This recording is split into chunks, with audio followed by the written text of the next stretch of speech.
All right, everyone. Um, I've got some news. I'm going into this unscripted. Hope everyone's doing well. I just thought I'd do a little presentation for the game I'm developing, role-playing game. It's called Greyhack, as you can see. Um, so I just thought, I've posted. I don't know if well, you're probably not aware because it happened pretty quietly, but I posted this document, the PDF, the alpha version of the game, on itch.io, so you can download it for free. Or if you'd like, you can give me some change to support the project. Not that it really matters. I don't really need it particularly, but it would definitely be nice. I definitely appreciate it. So in any case, I've been working on this game for well, maybe 3, 4 months now, maybe five even, since November. So that's about 4 months, yeah. Um, and as you can probably tell, it's kind of a mashup of the Black Hack, and especially the Black Sword Hack, which I like very much. Um, and to be well, and and another hack that's based on the white box. I've been asked not to mention it with regards with my project, so I won't. But it definitely has taken inspiration from a bunch of other games. But at the same time, I've wanted to add some mechanics that I've been mulling over for my own games for a long, long time. I wanted to add those to the game as well, so I have. Um, so I thought we'll go through this document, piece by piece. I'll explain some things to you, and and you can see whether you like it or not. So it jumps the gun pretty fast here. So the introduction is kind of short.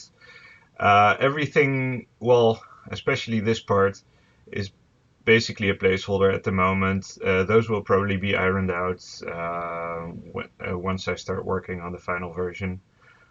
So there's a few texts, especially in the first few chapters, especially in this chapter actually, that have been taken wholesale from the Black Hack SRD.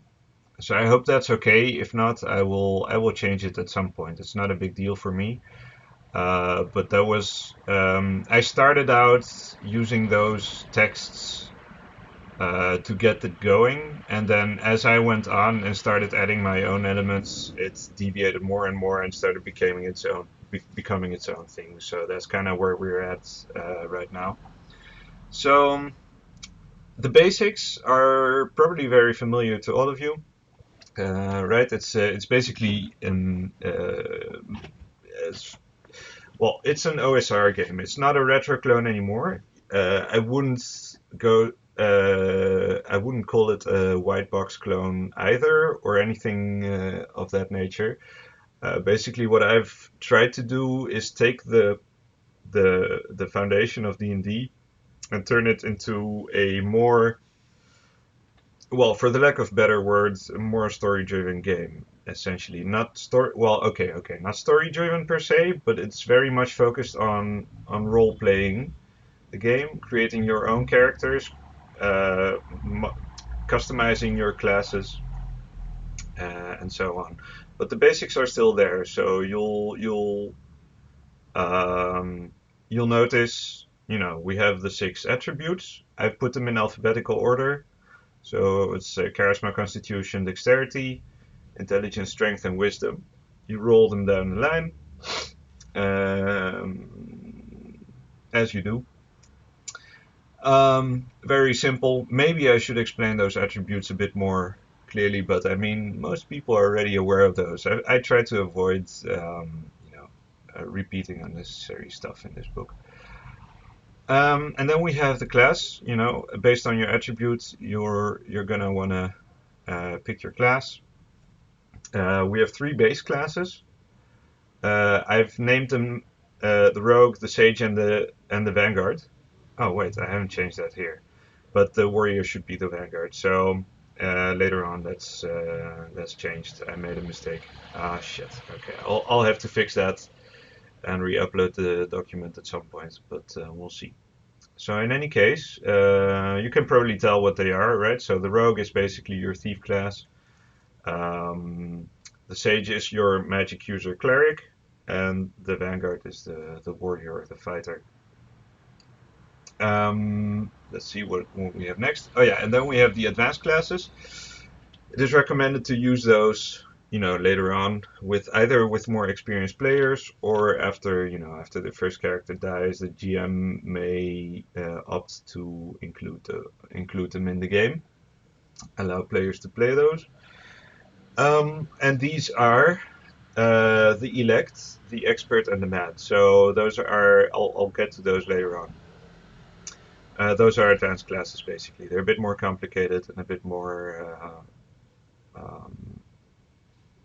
a bit weirder, let's say. So, and then last we have, well, not last, and then we have the affinities.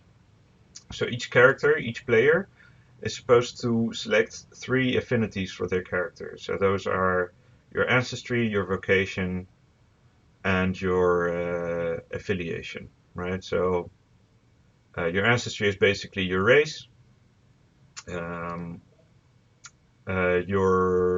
Your vocation is your profession as a character, so that complements your class.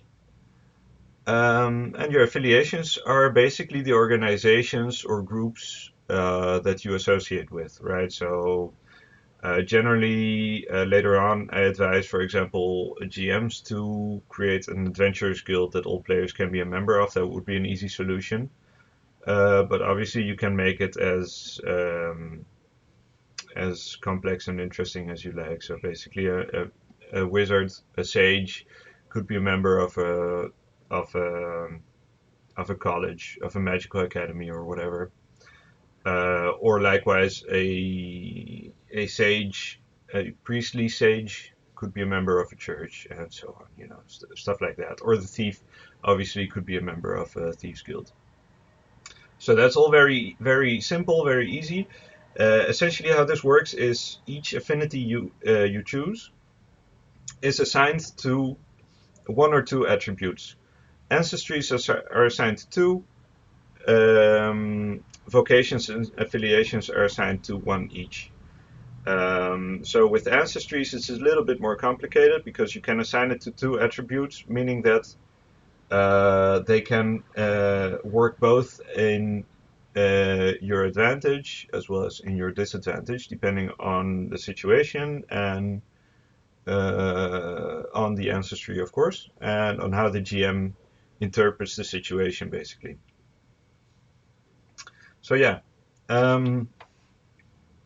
let's see. The other 2, meanwhile, the vocation and affiliations, generally are only advantageous. There's no disadvantage to picking a vocation. You assign it to 1 attribute. So the easiest example always would be, you play a rogue, you pick a vocation thief, you add your vocation thief to your. Well, actually, no, that's not the best example. But okay, let's say you play a Vanguard and you pick vocation thief. You add it to your dexterity, so anything that has to do with thief skills. You roll a dexterity check with advantage, which means you roll 2d20 instead of 1, and pick the best result. Well, the reason why the rogue wasn't a good example in that regard is because rogues don't need to assign their vocation to any particular attribute. They just have the vocation, and any attribute they may roll that is relevant to that vocation, they always get advantage on that. So that's a big deal for them. But so that's why that's not a good example. At any rate, lastly we have the affiliations. So basically, your affiliations provide, in some regard you can use them to simulate skills, like you would your vocation, right? So you use your thief skills to unlock a door or whatever. But maybe you don't have your vocation on the right attribute. You might have your affiliation instead. So in that case, you might say that, okay, you're trained in that attribute, but depending on the situation, you might not get a full advantage for that because it's an affiliation. Those are technically other people that you associate with rather than necessarily a part of your skill set. So that will depend on the situation. But generally, what affiliations are for is mostly for contacts. So you can get assistance from your affiliation. You can get retainers, let's say, for example, things like that. Resources.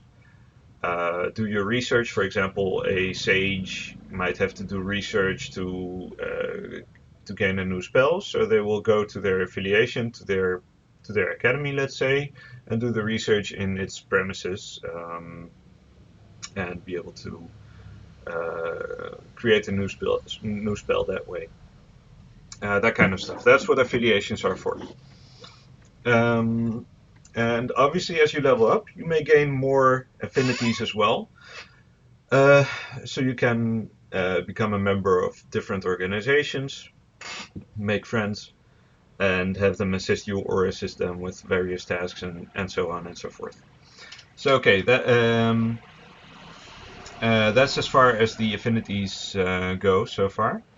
We'll get back to those later on. We'll get back to most of these elements later on because a lot of these subjects in this document are repeated once or twice. So then we have equipment. We'll get to that too. It's very basic, but essentially I've changed the starting gold or the starting funds, let's say, to, the calculation method is basically your highest modified attribute multiplied by your lowest modified attribute, right? So if you add your vocation to 1, let's say it's your highest, and your affiliation to the lowest, let's say, you multiply those with each other and you get your starting amount of money, and if it's below a certain amount you can roll for it and make it easier, things like that. And then lastly we have character identity. That's as far as character creation is concerned. So character identity obviously has to do with naming your character and so on and so forth, but there's one more thing that I need to touch down upon here, and that's your saving grace. I've called it saving grace to differentiate it from saving throws from other games, because essentially saving grace is just one static stat which you get to define for yourself. So it's basically a character, how do you say?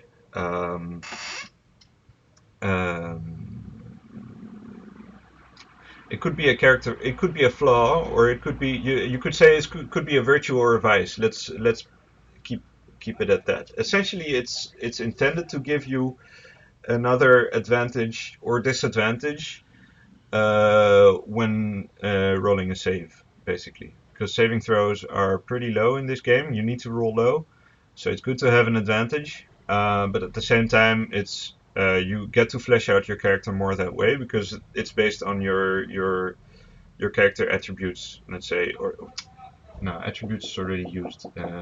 What's the word? It's a God damn it. Okay, I'll need to wait. Uh, I must have saving grace here. Saving grace static number that improves it. But yeah, it's basically, it determines how you behave as a character, right? You could be selfish, you could be altruistic, you could be all that kind of stuff. So it's kind of like your alignment, but it has an influence on your saving throws and stuff like that. Anyway, God, that's embarrassing. Anyway, so then we get to how to play the game, the core mechanics. Basically, it's a roll under, but roll high system, right? So all checks that you make in the game, almost all of them, all attribute checks, are roll below your attribute, but above a certain target number, depending on the situation. Sometimes it's 0, sometimes it's just roll underneath your below your attribute. But sometimes, depending on the difficulty, you might have to roll over 5 or over 10 or over 15 or maybe even over 20, which is basically higher than your attributes can go, but there are ways to circumvent that. We'll get to those later on. Usually, most tasks won't go that high though, right? Most tasks will be at maybe 10 at most. Those are generally hard, as you can see. Nigh impossible is already a big deal. Um, Very simple system. Obviously, the higher you roll underneath your attribute, the better, right? So if you roll, say you have an attribute of 13, you make I don't know, let's say a dexterity roll, and you roll a 13 exactly, then you have a critical success, a crit, which means you get some advantages from that. If you roll a 20 over your attribute, you get a fumble. Um, so then we get the modifiers. The modifiers are basically your affinities that you've attached to your attributes. Each attribute can have up to 2 affinities attached. So those are called modified attributes. So whenever you're called to roll those, you roll with advantage, or sometimes with disadvantage when it comes to your ancestry. Certain things might be harder for certain ancestries. So, for example, a dwarf might have more trouble swimming or jumping long distances, things like that. While an elf might have trouble, I don't know, resisting. What do you have trouble resisting? Maybe shock or something, something like that. Anyway, or fire, maybe dragon's breath might affect an elf differently than other races. That kind of depends on what the GM wants, how he set up his setting and his ancestries. So it's all up to interpretation and negotiation. So those are the two key words in this game. Sorry, already getting mealy mouth talking here, and I'm not even 5 minutes in, I think. All right. Oh well, okay. Actually, I'm 17 minutes in. Okay. All right. Anyway, so um, then we have the trained roles. So trained roles are similar, but not quite the same. So basically, some tasks require prior training or experience, to solve a particular issue. Let's say, for example, lockpicking isn't easy to do if you don't know how it's done. So if you're a thief, let's say, but you don't have you have the vocation thief, so you are technically able to lockpick, but you don't have the right attribute, right? So you need to do a dex check, but for some reason you've put it on charisma or whatever. Um, Even though you don't have the modifier on the correct attribute, you're still able to do the check because you're trained in it, but you don't do it with advantage. That's basically the clue. So if you have a vocation that's not relevant to the task that you're trying to do, you won't be able to do the check, or you'll have to do it with disadvantage, essentially. Oh no, you'll have to do it with disadvantage either way. All right. So saving graces, we just went over those a little bit. Again, those are meant to, they're meant to create a challenge, right? To create how do you say, an incentive to roleplay your character, but also to create a challenge for your character, basically to overcome. All right. Then we have double successes and fails. Maybe I should change the order of these two. I should probably do that, but we'll get to that later. It's still a draft, guys. Sorry, there's a lot of errors in this. I don't have an editor. I'm not an editor myself. I'm doing my best to iron those out. All these errors are in the file on the itch.io. So as I discover those, I try to fix them and upload new versions. But we'll see how that goes. Anyway. So double successes and fails are basically if you roll with advantage, you roll 2d20. So if you roll 2 times a success, it counts as a double success. So that means that together with the task that you wanted to accomplish, which you will succeed, you also succeed at something else. You get an extra result that you may not have intended for, or that you may not have calculated, but that the GM basically hands you as a reward. But at the same time, you also have double failure. So if you fail both dice, if they roll, it has to be a double though, right? So it has to be two times the same roll. If you fail both dice with the same roll, um, you get you fail at your task. It's not a fumble because it's different. Fumbles have a list of what actually goes wrong, and it's only one result, right? But in this case, you have two results.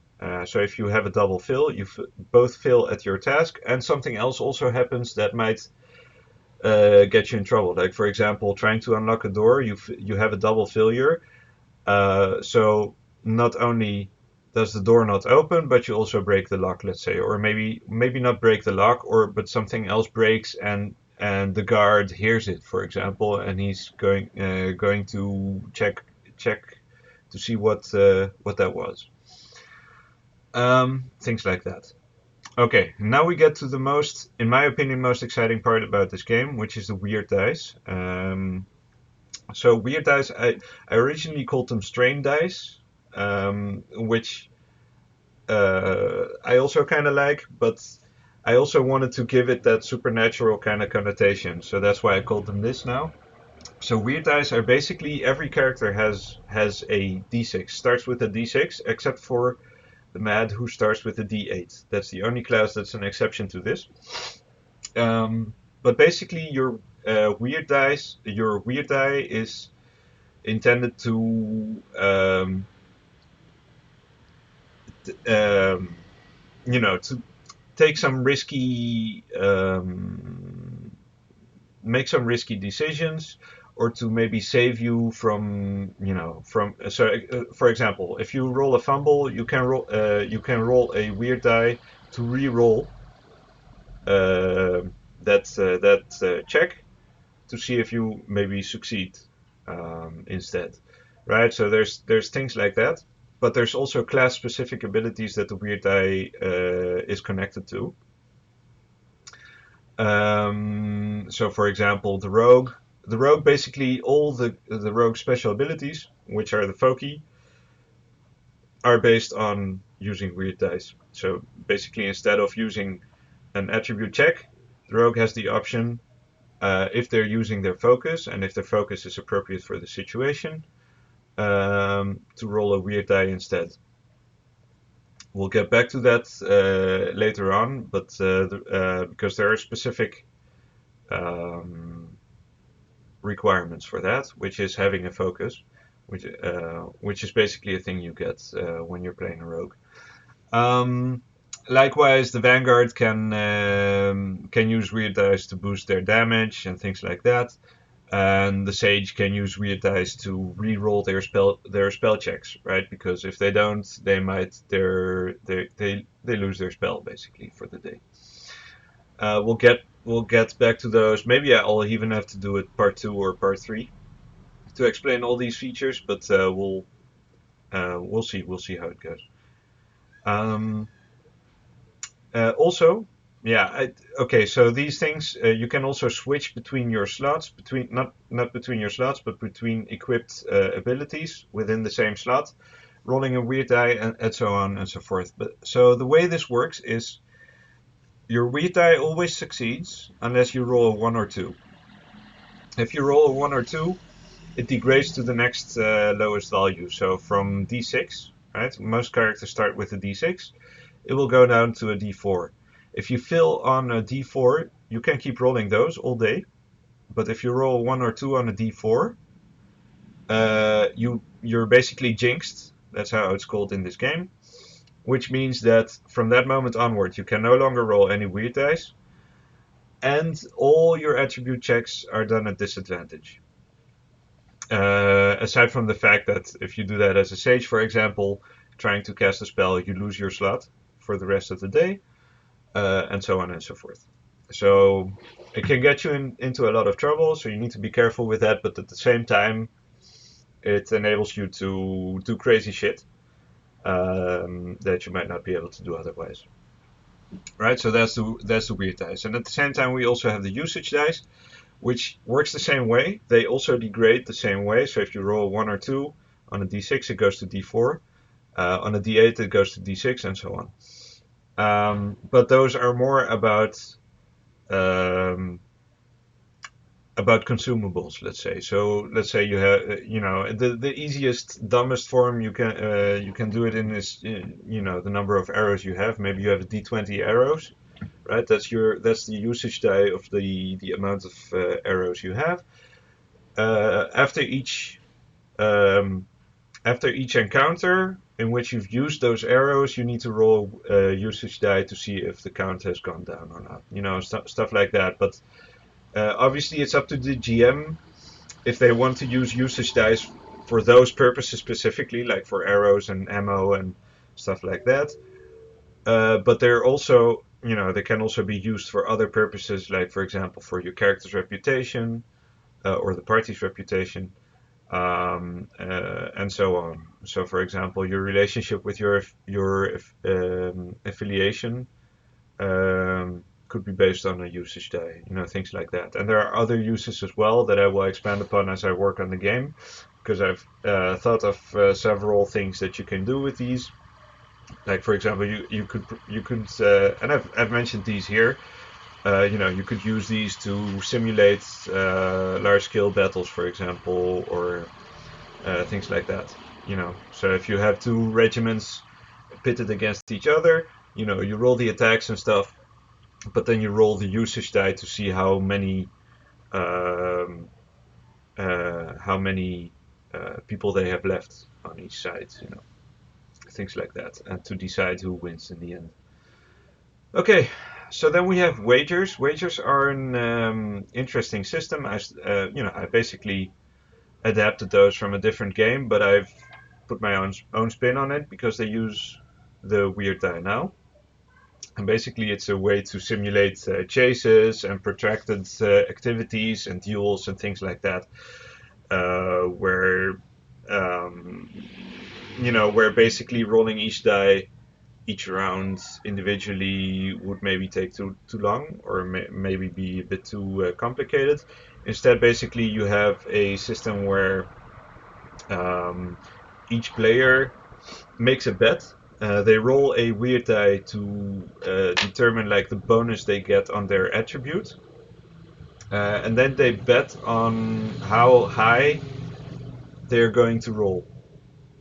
And then they add the bonus to their attribute to see if they succeed. So theoretically, you may have, let's say you have an attribute of 15, you roll a d6, and you roll a 6, right? That would be really good. Then you go to 21.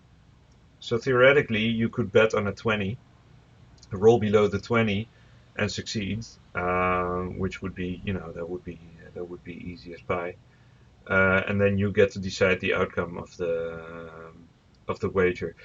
The document explains it better than I do right now, but basically everyone makes a bet. Then later on they reveal their dice, and then they roll the attribute check basically, and whoever succeeds first is basically the guy who decides what happens at the end. So okay, then we have a few words about time and turns. Nothing too complicated here. This is basically taken wholesale from the Black Hack.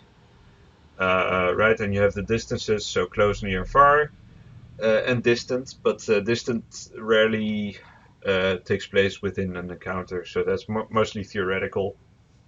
And obviously encumbrance works based on slots, so you can have an amount of items in your inventory equal to your strength attribute. With some items counting as 2, while others count as half or maybe a tenth of a normal item, of an inventory slot. So yeah, that's all fairly simple. Combat, okay, so combat is different. It's not based on D&D. I've made some changes here because I wanted to. That's basically where I really wanted to introduce my own system. So except for initiative, initiative is basically taken from Black Hack as well. Nothing too complicated there. Whoever succeeds their dex check plays before the enemies. Whoever fails plays after them. And obviously you can wait a turn to play first on the next one, right? So you can do that too. No big deal. But that's where the similarities end. So combat is based on a stat called CV, so combat value, right? So each character has a combat value, and the way you calculate those is very simple. For players, it's basically um, strength and dex. So each player character has two combat values, right? Um, so you basically take your strength attribute for melee attack and defense, right? So you can parry with strength if you want, and you use your dex attribute, dexterity, for ranged attacks and evasion. Right, so defense is different than evasion in this game. You can evade attacks, right? So if you have a high dexterity, you may want to opt for evasion rather than defense, right? But maybe in some situations you're not able to, so you have both. Um, Meanwhile, monsters and NPCs, unless the GM has rolled up all the stats for an NPC, generally have a generic CV value, which encapsulates both their strength and defense in one, and that's based on their hit die, right? Very simple. You add their number of hit dice um, to 10, and you get your stat, right? So basically a 1 HD goblin, or maybe an orc, let's say, has a CV of 11. So you need to roll below 11 to succeed. Very simple. Um, Obviously, yeah, for monsters also, uh, the the CV, the combat value, can't go higher than 18. Right? So they're still able to miss. Well, so basically, the way this works now is all combat rolls are contested, right? So you attack, I roll an attack roll, strength check, for example, in melee. You roll a defense roll, and first we check who succeeds, right? So you need to roll underneath your ability. I don't know why I keep saying that. Below your combat value, but above the value that your opponent rolled. That's how that works, right? So you can also fail, obviously. But if both succeed, you check the highest value, and that's the one who succeeds in the end. And then once that's done, you roll for damage, and then once that's done, um, you deal damage. Basically, there's also armor reduces damage, but we'll get to that in a minute. So what we also have, we have we have some rules for cover. That's pretty straightforward. And then oh yeah, we have crits and fumbles, and we have exploding dice. Those are very important, right? So if you roll your combat value exactly, right? Let's say you have a 15 melee combat value, 15 strength, 15 combat value. You roll a 15, and obviously you beat your opponent as well at the same time. You roll a crit. In that case, you get to roll on the crit table to see what exactly happens, what the effect is. But at the same time, whether you roll a crit or not, um, if you've succeeded your attack and you deal damage and you roll the maximum value of your damage die, let's say D8 on your longsword, and you roll an 8, that means you get to re-roll the die and add the next result to the previous one and deal that much more damage. And as long as you keep rolling 8s, keep rolling the max value, you can keep adding the damage on, keep piling it on. So we have both crits and exploding damage. We also have a fumble table, so that's also very important to know. Oh wait, this is the missile crit results, and here we have the fumble results, right? Okay, so here we have exploding damage. Combat advantage is another thing. So okay, the reason why we differentiate between combat value and the attribute it's based on, right? Combat melee combat value versus strength are two different things, even though it's based on the same stat.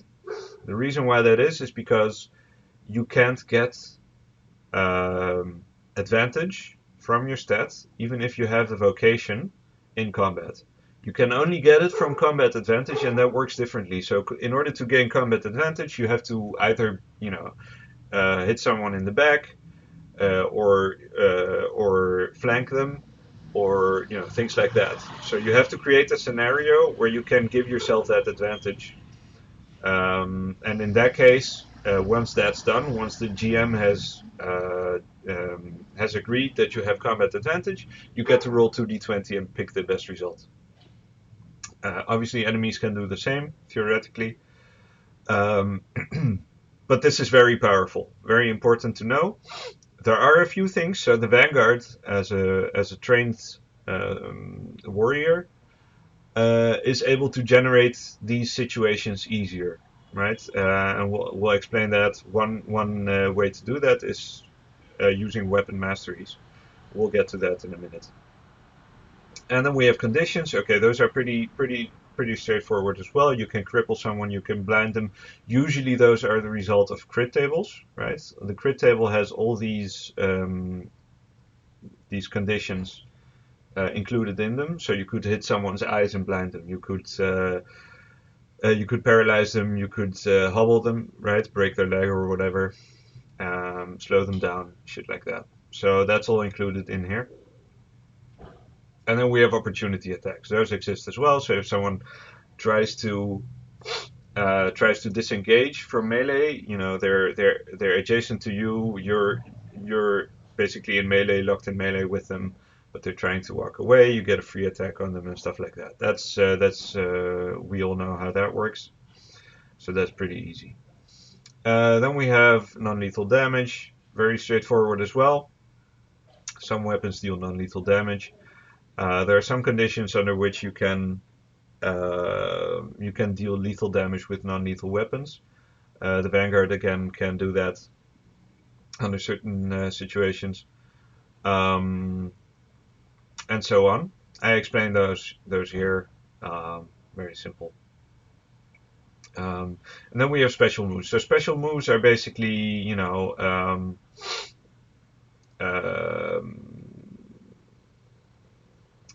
instead of making a normal attack, you can grapple someone, you can charge at them, you can take a defensive stance, you can make a cold shot, which is also very important because that basically triggers crits, right? You're able to control your crits better that way and roll the crit table.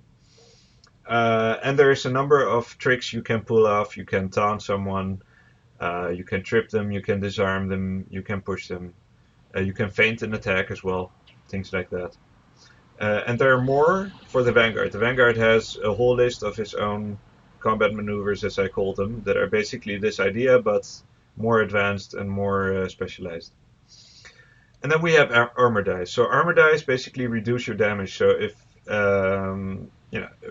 you get if your opponent deals damage, you get to roll your armor die to see how much of that damage you absorb. And armor dice explode as well, just like damage dice. So if you're lucky, you might be able to absorb all the damage in one go. So obviously the rate of explosion depends on the die type. So generally D4, for example, even though it's less powerful damage die, for example, like a stiletto, right? It would do d4 damage, but it explodes more easier. So if you hit a artery, for example, that's what it's meant to simulate. You roll a d4, you roll a 4, and then add more damage on top of that, and you might add it multiple times. So you might actually kill someone with a dagger in one go in this game. So it's pretty lethal in that regard, but at the same time you have armor and stuff. Also, by the way, cold shots. Theoretically, you can circumvent armor this way using cold shots, right? So that's very important to know as well. Anyway, so then we have death and dying. There's let's see, that's taken from the black hack. So basically, you're out of action. Once combat is over, you get to roll a on this table to see what happens to you if you stand up, back up, or if you're really dead, stuff like that. Healing, resting and downtime. You can heal a little bit while resting. But here is where it gets interesting. This is the other big innovation I've made, in my opinion. I think this is a very important, very interesting aspect of the game. So basically, the way experience works in this game is you gain experience by using your skills. You don't gain experience by killing monsters or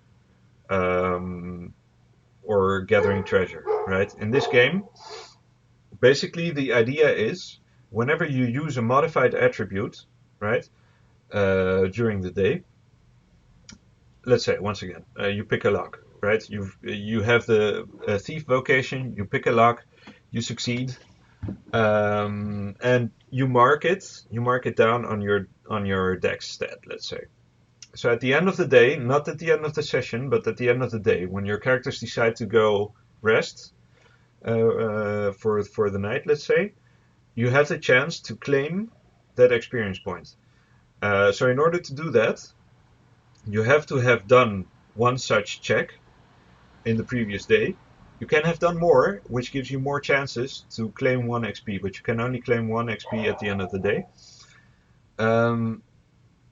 So you have to have done a modified attribute check. And then at the end of the day, you're allowed another check. So basically, essentially, what this comes down to is a role play of you're practicing your skills, right? So let's say you have a padlock, and you go sit down in camp and you just toy around with it, and you practice your lock picking. So in that case, in order to gain that XP, you need to fail the check at this time around. The reason for that is because it's harder to fail than it is to succeed, because you roll with advantage, because you're assumed to have the vocation or the affinity in general to make that check.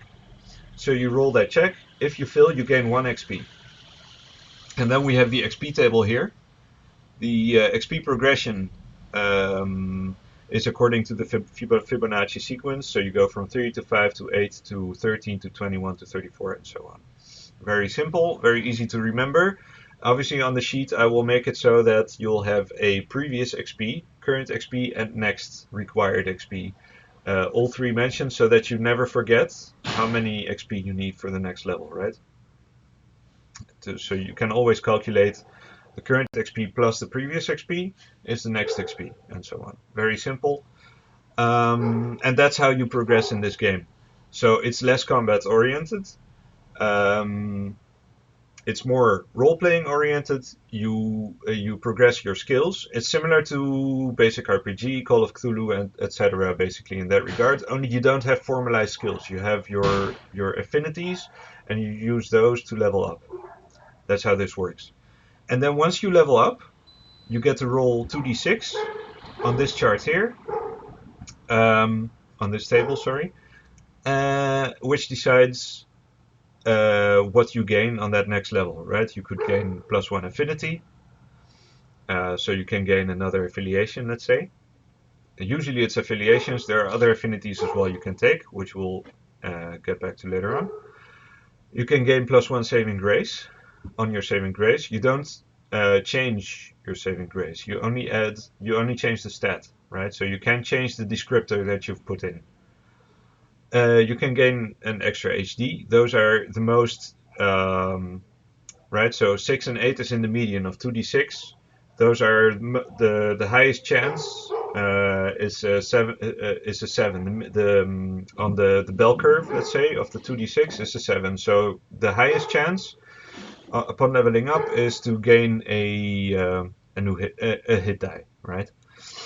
You can gain an additional slot. We'll explain those later on, or you can gain an attribute raise, which means you can raise your strength, dexterity, charisma, whatever, by 1 point. Those are important because there are conditions in which you can lose attribute points as well. So it's good to gain them back, and it's also good to raise them. Okay, so then we get to the classes. These are obviously very important. This is the bread and butter of the game. This is what you're going to be doing most of the time as a player. So, as I said, we have 6 classes so far. I've renamed them a bunch of times because I wanted to make them generic enough so that they're not necessarily limited to the archetypes that we're used to. So that's why there's these errors. That's why warrior is still in the introduction, because I forgot to change that. So basically we have the rogue, the vanguard, and the sage, and then the elect, the expert, and the man. So let's get to those. The rogue, well, we can all picture what the rogue is, but it works differently in Greyhack. The rogue is basically, let's see. Okay, so let's okay. As I said, it's unscripted, so I have to think about where I need to start. Oh yeah, as I said, rogues don't need to assign their vocation to any particular attribute. They can use all their attributes with advantage as long as it's relevant. The check is relevant to their vocation. So that's good to know, right? So if you play a rogue, you take a vocation thief, let's say. You could take a vocation, any vocation you like. It could be explorer, it could be mercenary, it could be whatever, right? But let's say you take thief. Any thief skills, regardless of what attribute you're using, if they're relevant to the thief vocation, you can check that attribute with advantage. That's only for the rogue to do. The rogue also has a focused attack, so whenever he has combat advantage, so for example, whenever he hits someone from behind, or whenever they're on the ground, you know, all that stuff, they can choose to forego the attack advantage roll. So they can choose to forego the ability to roll 2d20 for the attack, and instead deal double damage. That's what that's for, but only as long as it's relevant to their vocation. And next we have the Foci. So Foci are the rogue's special abilities, which means that they focus on a particular thing. It could be a tool, right? It could be an item. It could be a person, an animal, a location, right? It could be a biome, let's say, right? So you could be a rogue that's focused on working in an urban environment, or you could be a ranger, let's say, who's focused on working in the forest, right? Things like that, or it could be a person. So basically, whenever you're making a check that's relevant to your focus, or where you can actually use that focus, right? It could be a bow, right? It could be a sharpshooter, and you're using that check to make a specific kind of attack. Instead of rolling a d20 to make that check, you're allowed to roll your weird die, right? Which means you have a higher chance of succeeding because it's 4 in 6, right? To succeed, unless you roll 1 or 2. If you roll 1 or 2, you still succeed, but the weird die actually, no, you don't succeed. No, sorry. If you roll 1 or 2, you fail, and the weird die degrades. So it kind of depends on what you want, but there are ways to raise your weird die as well and increase your chances as well. The idea is that you can use this to do impossible tasks. You can do this to use this to perform very difficult tasks that might be beyond even your attribute score. So that's what that's for. Obviously, normal rules for weird die apply. So if you fail, it degrades. If you fail on a D4, you're jinxed. So you roll everything with disadvantage and so on and so forth.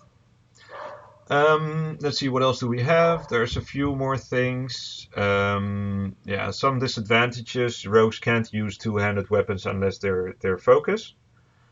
Things like that. And they gain, so combat-oriented rogues gain a +1 combat bonus on their offhand weapon if they use one. All right. Successful attribute check to critical success. Oh yeah, that's two. So okay, so there are a few passages where I made the distinction between militant and non-militant vocations. So those play a role for the rogue, for example, and for the expert. Those are kind of important to know, but you'll have to look that up in practice. It's not that hard. Basically, non-militant or non-combat focused rogues have a higher chance or are able to turn normal rolls into crits under certain circumstances. Right. Oh yeah, and they gain +2 saving grace against traps and magical traps or mechanical traps or whatever. And we also have a list of example vocations, affiliations, and saving graces. I've made those for each class. It might be a bit redundant because later on, because essentially those are just examples. You're not limited to these. You can make up your own. You can mix and match, and you can also use, as I said, you can use militant vocations, for example, or you can use vocations that don't seem relevant to your class at first glance, but create and in that way create like your own variant of the class, right? So that's the game's way of allowing you to doing multi-classing to some degree. Otherwise there's no multi-classing in this game. So next we have the Sage. The Sage is probably the most complicated class in this game. Or maybe the second most complicated. I think he ties with the Elect in how complicated he is. But essentially, the Sage has a few. The Sage basically works with spells, and the whole challenge of playing a Sage is making up your own spells. The game's not going to hold your hand in that. You'll have to figure that out with your dungeon master, or with your game master, sorry. And depending on how powerful your spell is, you have a threshold table here, which works the same way as your normal attribute checks. You roll a wisdom check in order to succeed at the spell. And if you fail, you lose the slot for the rest of the day.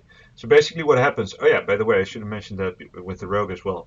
The rogue, each class gains a slot at first level, right? And whenever you level up, you roll a die, and you may gain another slot. It doesn't happen every level, it depends on what you roll. The rogue and the sage, both, along with the expert as well, each have 2 abilities per slot, right? So the rogue has 2 foci per slot, while the sage has 2 spells per slot. Except for first level. On first level, the sage, if they have a higher intelligence, they can have 3 or even 4 spells on 1 slot. But that's the only time that ever happens. Once from then on, each new slot they gain, whenever they gain them, is just 2 spells. You have the option to slot 2 spells.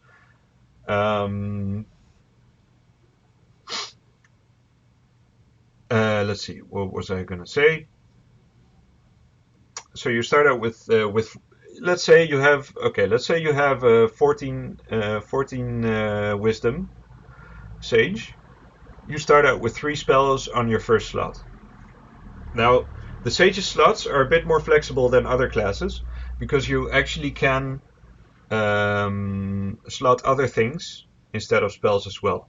You can slot a familiar, or you can slot a magic item. So it could be a wand or a staff or a magic sword or whatever, what have you. This takes up a whole slot. You can't use that slot anymore for other spells and whatever. But let's say you find a magic item, you want to slot it, you can, and you can even burn a slot to do that. And then lastly, you can also slot a scroll, right? So instead of slotting your own spell, you can read it, you can copy a scroll into your spell list, let's say. And the advantage that has is that you don't need to roll for it. So you don't fail using that spell, but you can only use it once per day. Just as you would in traditional D&D. But your own spells you can theoretically use as many times as you want, as long as you keep succeeding.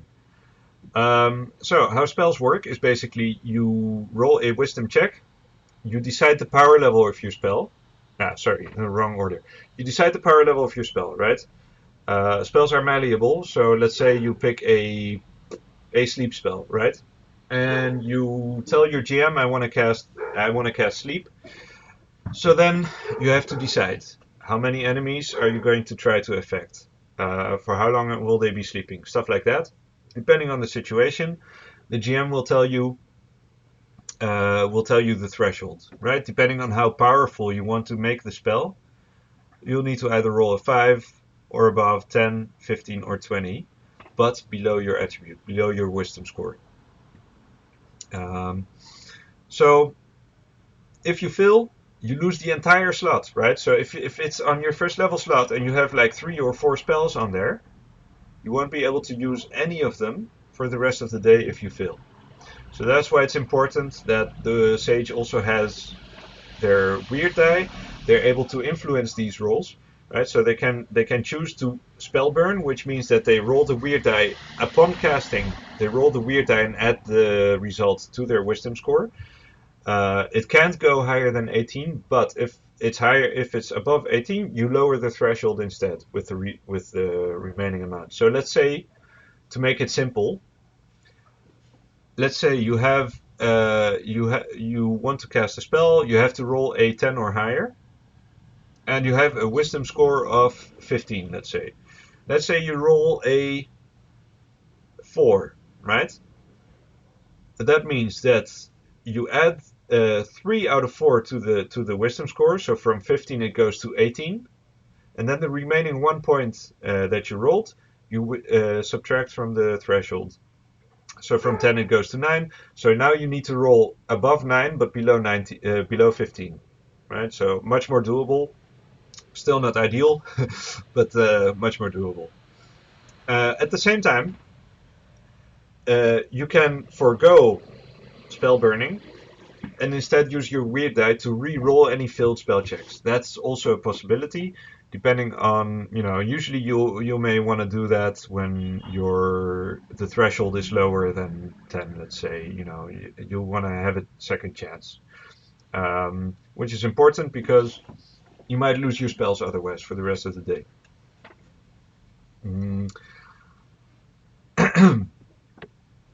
So you can roll a weird die. If you succeed, you may re-roll the check and attempt to recast the spell in the same round, no problem.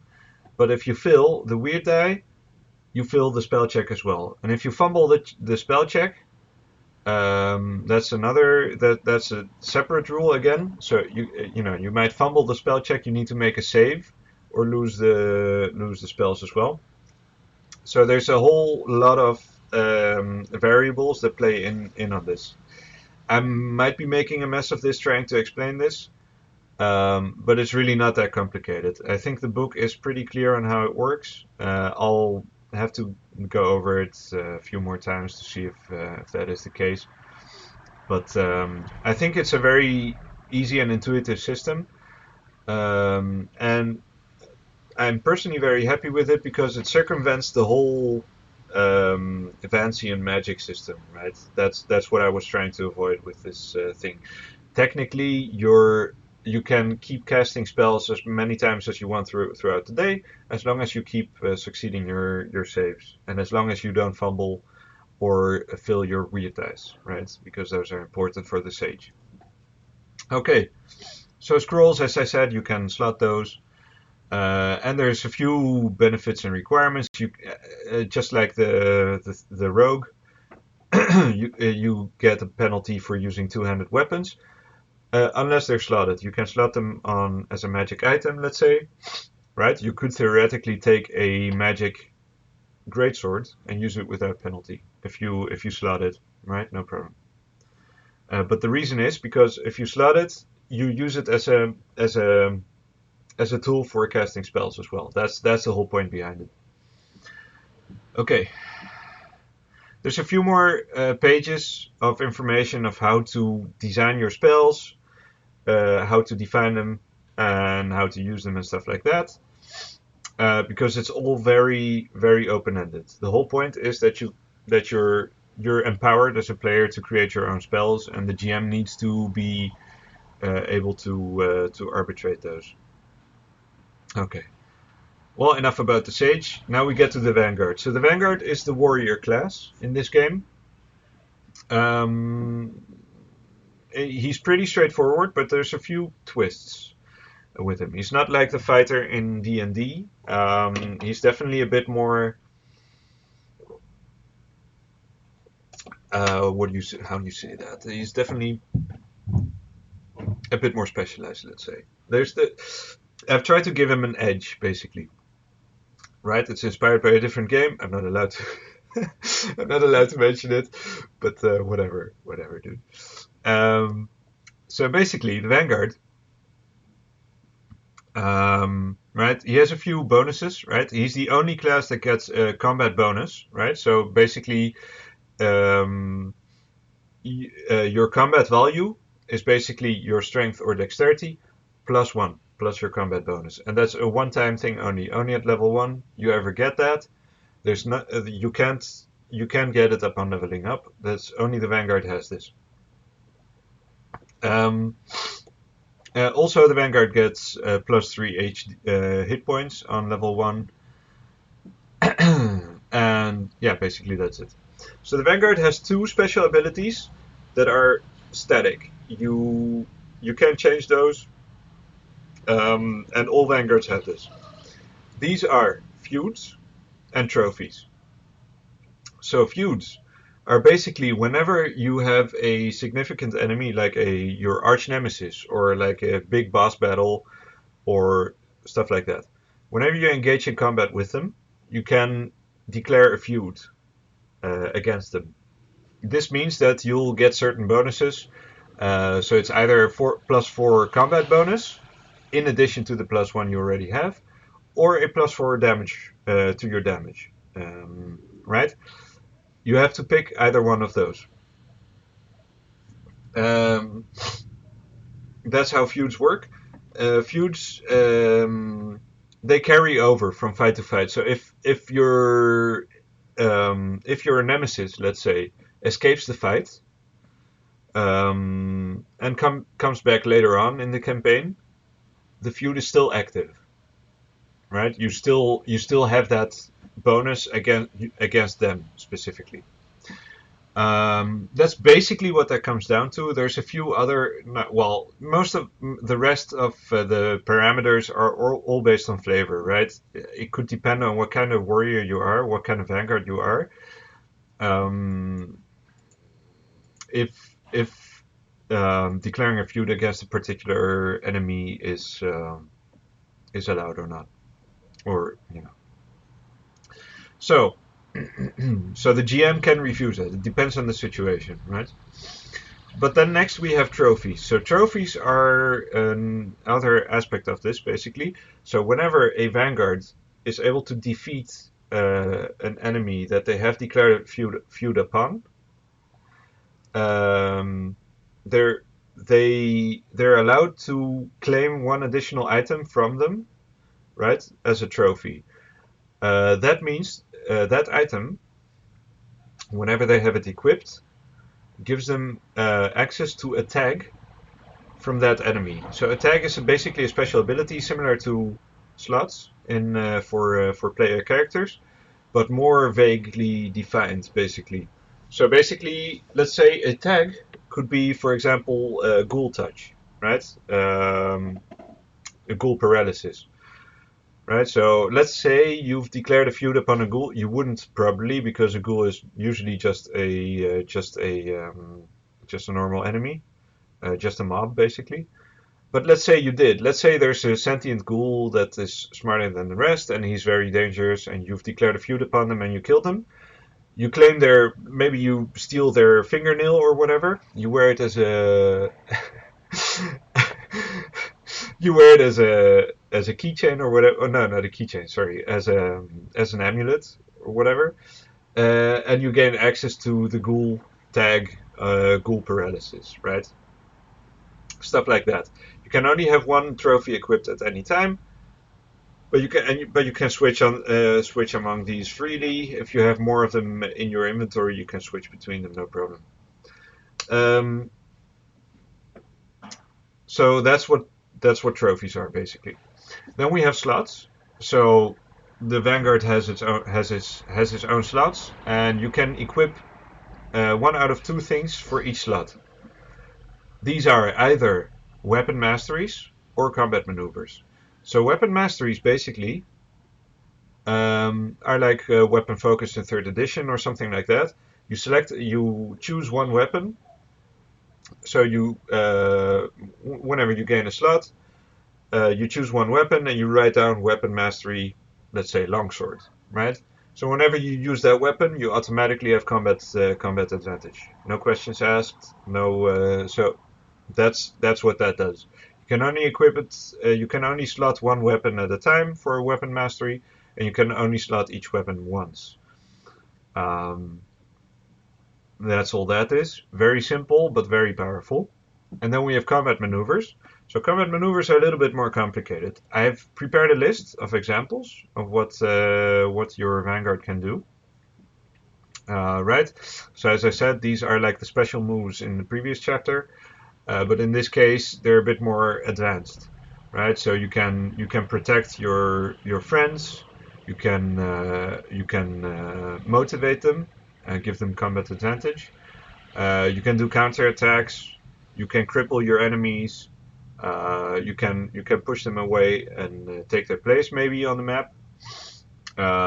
You can let's see, what else is there? Vanguard no longer incurs penalties when attempting to deal non-lethal. Ah, yeah, this one is the one about non-lethal damage I mentioned, right? So you can pick this one and deal lethal damage with your fists if you want.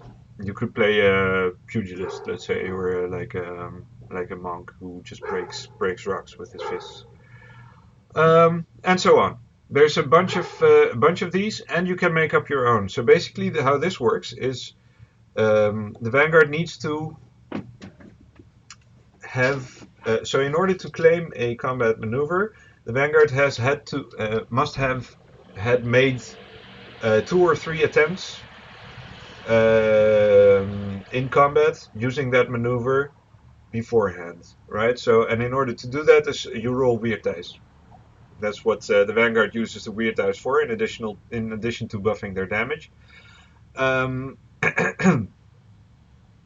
so that also means that you're able to make up your own combat maneuvers if the GM agrees with your idea. If you've performed it 2 or 3 times before leveling up and you roll for a slot, you're able to claim your own combat maneuver, give it a name, and make it yours. That will be your signature move, let's say. So that's that. That's the Vanguard. And then we get to the advanced classes. Now it gets really interesting. So we have the Elect. The Elect is basically the chosen one. He's a different class of person altogether, right? It could be he could be a noble. He could be he could be the heir to a throne or something wherever. but he could also be chosen in some other way. There are different ways to determine that, and obviously the player is also allowed to have a say in this thing. The elect is very advanced. So they have three major elements, abilities, let's say. One is their fortune, and their fortune is kind of like their own separate little weird die. Um, it works similar to the weird die and the usage die, but it's its own thing. And it doesn't recuperate each day. You only recover it whenever you level up again. And whenever you do, you roll a die to determine the value of the next weird die you're getting. Sorry, not weird die, fortune die you're getting. Right? I have the table right here. Right? So you can get a D6, a D8, or a D10 even. Right? But you have to make do with this until the next time you level up.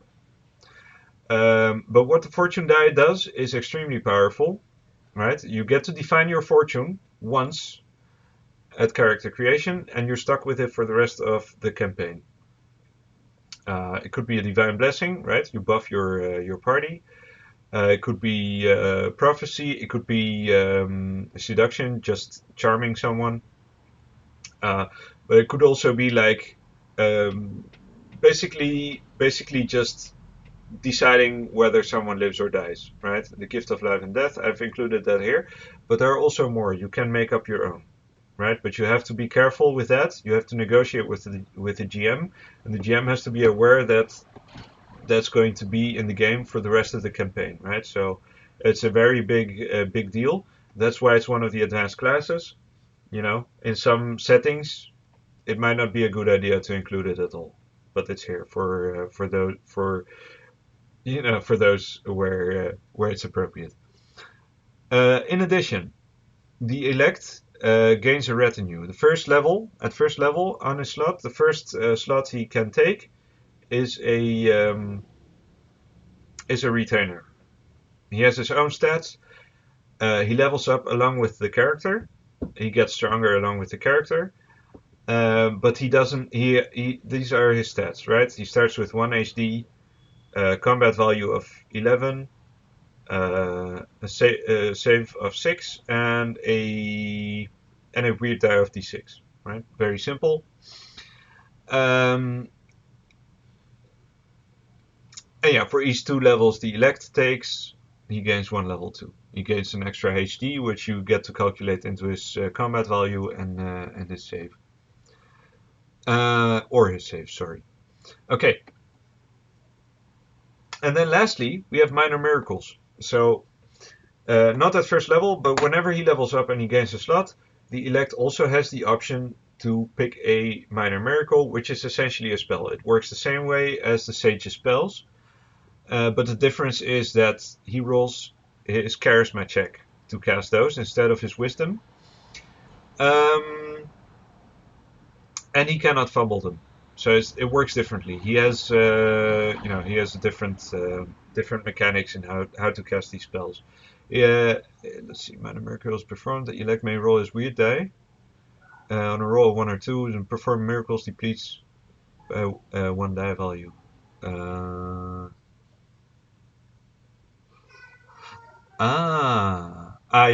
Okay, that's correct. Yeah. Okay, so the elect must roll his weird die each time he casts a spell. Unlike the sage, who doesn't have to do that. So, how is this all balanced for the elect? The elect has his fortune, right? He must conform or not conform. He must how do you say? His fortune decides his behavior, right? It's the same way as the cleric or the paladin in D&D. He's defined by his fortune. So if he deviates from that, he's liable to risk his powers. That's kind of how that works. There's still ways to how do you say, to make up for that. You can gain your powers back if you do some quests or whatever, or you can pick a new fortune. under certain circumstances, but that's difficult. So that's kind of how that works. Let's see. And we have some example retainers. That's all fine. And then, okay, it's just very complicated. I think this guy needs his own video, but anyway. So then we have the expert. The expert is similar to the rogue, but also very different, right? The expert, instead of Foki, relies on skills. So basically, what the expert gains, each slot he gains, he can claim 2 skills, or 1 skill at a higher level, or raise one of his previous skills. The way that works is his skills are, instead of rolling an attribute check, you can roll a usage die. And it's not a weird die, it's a usage die specifically, which means that obviously you can run out of usage dice to roll per day, but you don't get burnt out. You don't get jinxed by using their skills. The way this is balanced is that if you use your weird die or your usage die, right? The rogue also uses a weird die to execute tasks, to perform tasks, special tasks. If you use those, you're not eligible to claim an XP at the end of the day. That's how that's balanced, right? So that's how that works. But the expert is the only class that actually has literal skills. You get to define them yourself, just like spells for the sage, right? It could be lockpicking, it could be poetry, it could be I don't know, hairdressing, it could be metallurgy, you name it. And as a bonus, militant experts, so combat-oriented experts, can also pick combat maneuvers from the Vanguard list. But unlike Vanguards, they can't execute them if they don't have them slotted beforehand. Which also means that they require special training from another expert or Vanguard who already owns the skill to actually claim that maneuver. A few words about crafting and artifice. There will be a whole chapter about this, I think, or a whole section in any case, because this ties a lot of things together that I need to touch upon. And then lastly, we have the MAD. So the MAD basically is your stand user, or your persona user, if you like. So basically, the MAD has a second personality. in any case, you can basically you create 2 characters in one. So what happens is with the MAD is he gains I call it an aeon, right? And that aeon has an extra affinity. So that means that you have 4 affinities instead of 2. Your aeon could be, it could be a whole different class than you, right? It could be that you're the MAD, and your aeon is like the ghost of a deceased sorcerer, for example, which means that you get to cast spells because you have that aeon, right?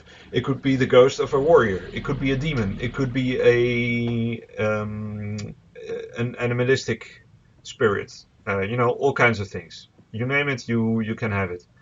Depending on what the nature of the aeon of that spirit is, that will also define what you're able to do with it, right? So for each slot you take, for each slot you gain upon leveling up, your aeon can expand its skill set, or you can gain an additional aeon. That's also possible. But that also means, so for example, the way this works now in game, in battle, for example, in combat or in any encounter or situation, is if you want to make use of your aeon, you summon it, or you summon it, you evoke it, and it takes control. That means that whenever that happens, you need to roll a save as well. I think it's a save, or is it a weird die? Wait. Okay. Okay. The Aeon grants, I'll just read it out. The Aeon grants the MAD a tag that functions as a second vocation called an obsession. Additionally, the Aeon may install any one slot ability from any other class on each slot gained. Right? So you could take combat maneuvers from the Vanguard, you could take a spell from the Vanguard, but they must be relevant to their obsession. Right? So in order to take a combat maneuver, your Aeon must be a warrior, right? It must be a militant obsession, must be a combat-oriented obsession. In order to take spells, it must be magical, right? And so on. The MAD can channel their Aeon at any time, rolling a weird die to access her abilities and advantages. If they jinx the roll, right? So you roll the weird die. If you roll a 1 or 2, on a d4, so it has to have already degraded twice, because the MAD gains d8 on level 1. If they jinx the roll, they must make a save or risk becoming possessed. So if you're possessed, you lose control of your character. The GM takes your character for an X amount of time, which is calculated as follows by rolling a d8. Let's see, I think. When possessed, the player loses control for a number of rounds equal to a roll of their max weird die.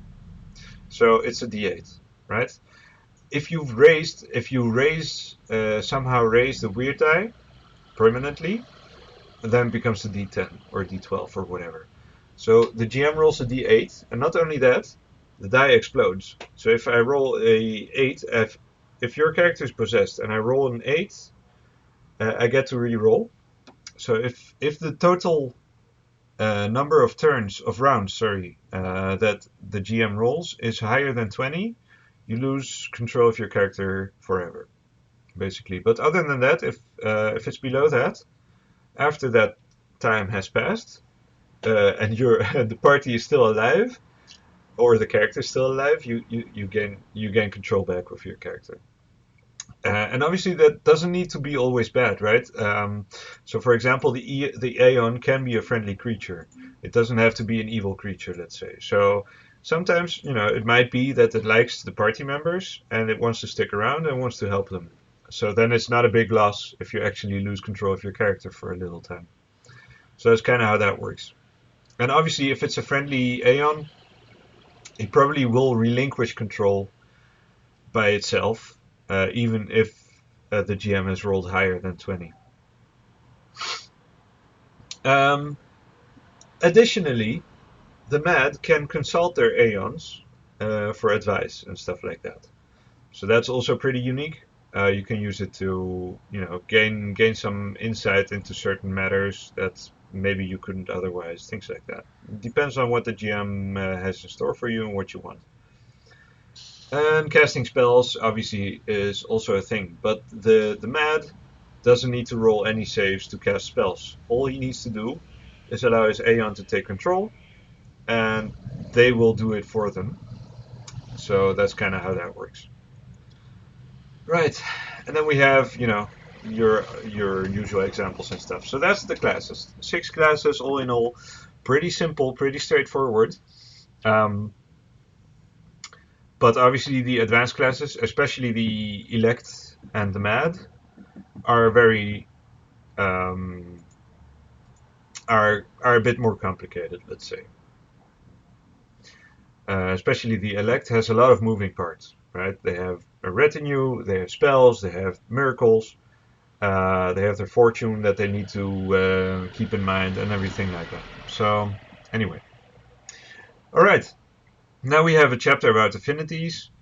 I get into some more detail here. I don't know how important it is to explain all these one by one. It's not that complicated, honestly. So you have, well, let's do it. I mean, we're already 1 hour 20 in. Maybe we can make it to 2 hours. Maybe even 1:30. We'll see. So anyway. We have human and non-human ancestries, first of all. Or human and demi-human, I should say. So human ancestries are basically ethnicities, right? So I've added a few here. These are based on real life um, cultures, right? But they're basically a placeholder, you could say. Basically, these are the ones that I want to use in my game, but you're not limited to those. You can make up your own in your own setting, whatever you want. Um, but basically, humans have each ancestry is assigned to two attributes. For humans, for human ancestries, one of those is usually charisma. And that's the easiest way to roleplay it. Is basically how you relate to other ethnicities, right? So if your charisma, if your ethnicity is on charisma, you gain an advantage when interacting with ethnicities that are friendly to yours, allied nations and so on. While you also gain a disadvantage interacting with people from nations that are hostile to yours, right? So very simple. Um, and then the non-human ones are a little bit, the demi-human ones, I should say, are a little bit more complicated. I've also added a list here. These are the ones, again, they're for my campaign. My campaign will be elucidated in the appendix. I'll make a write-up of that later on, but that's not my priority right now. But I wanted to have these examples there to give people an idea of what the options are. You can make up your own races. The GM may allow you as a player to make up your own species as well, but usually they will have their own lists that you can pick from. Uh, so demi-human ancestry is a little bit more complicated. Generally, there are two attributes.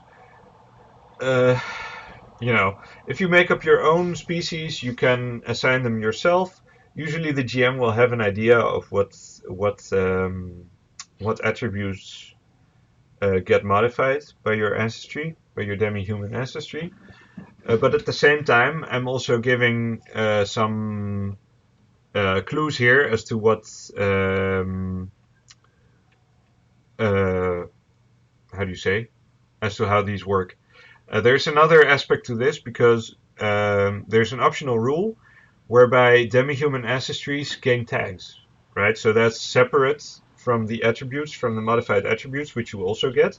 But you also get things like dark vision, find secret doors, immunity to ghoul paralysis. Okay, those are all elf attributes, but you know what I mean. So tags are an optional thing that you can add to your ancestry, but they also come with disadvantages. So I explain those below. Then we have the vocations. I have a much bigger list here, right? So these are some examples. They could be literally anything. You're not limited. So if you play a Vanguard, you're not limited to warrior vocations, right? You don't have to be a knight or a barbarian or a paladin or whatever you want. You could also be a Vanguard sorcerer. You could. You could be a rogue psychic. You could be a sage gunslinger. You could be a elect necromancer. You name it. Just and you can make up your own vocations. Don't worry about that.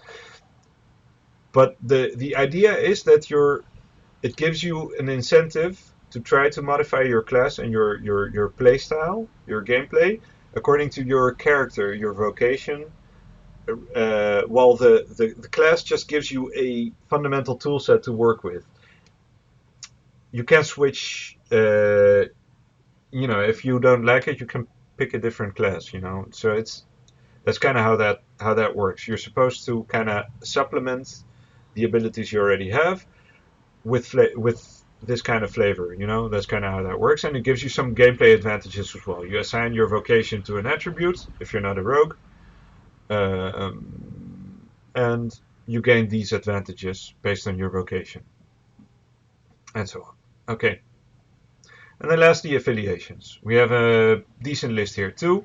These are even vaguer, right? I've just added guilds, collegiums, companies, oaths, things like that. But also alignments like law, chaos, right? You could pick those as affiliations. But generally, you're going to want to give them a name as well. You know, like the Saint, um, as Saint Bernard Hospital, let's say. You know, something like that. You're gonna want to give them a name and be a bit more, you know, add a bit more flavor to that. It's gonna have to fit in the game. And as I said, right, you can always pick the Adventurers Guild at level 1. This gives a very easy and clean solution to the question as to how did our characters meet, right? If they're all members of the Adventurers Guild, you already have um, a background together, and you already have an organization that gives you missions and stuff to do, which makes it a lot easier both for the players and for the game master. All right, and then we have the tags. Okay, so tags, as I said, I've tried to make them as generic as possible, just because I've taken my demi-human vocations list and I've categorized them by type. So you have a bunch here like animalities and constructs and cryptids and elementals and fae, and each of these give you some advantages and some disadvantages. These are very vague, and obviously they're not final because the GM can make up his own species and his own categories. So it's a bit, it's just um, a way to show that it's possible that you can work with these ancestries in this way as well. And you don't have to limit them to just modifying your attributes. So yeah, that's that. That's the affinities, and then lastly, oh yeah, oh no wait, that's not the affinities. We're not done yet. We have saving graces, right? As I said, we're gonna get back to those, but they're not very complicated. Saving grace is basically a two-sided, a double-edged sword, basically. So it gives you advantages and disadvantages based on your character, on how your character behaves, on your character traits. So I've added some examples here. I could add 1,000 more, so you don't need to roll on this list. Make up your own. And then lastly, we have bonds. So bonds are a new thing that I've added to the game. I don't know if that exists. Well, anyway, so bonds are basically whenever you gain an affinity upon leveling up, whenever you roll for an affinity, uh, and you have a long history with a companion, with a party member, with a companion, you're you're technically allowed to pick them as your new affinity, right? So basically, if you select a bond, you write down. Obviously, this has to be consensual. So you're the player that the character belongs to, that you're going to form a bond with, has to agree, because you can do it only once per character. And that means that they become your bond brother, your best mate, So once you've selected their name there as an affinity, the next time they level up, they need to pick yours, regardless of what they don't even have to roll for what they're getting upon leveling up, because they have to pick your bond. So that's also another important factor as to why they need to agree to this. This gives you certain advantages because, first off, you don't need to assign it to an attribute, but it gives you an advantage whenever you're trying to help or protect your friend, your bondmate.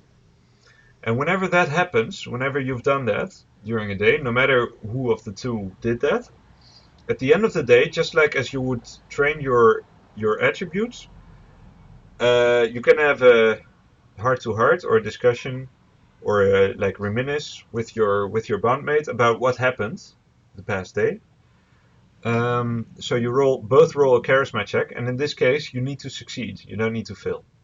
But you also don't. Actually, do you get advantage? No, you don't get advantage in this case. You just roll a charisma check.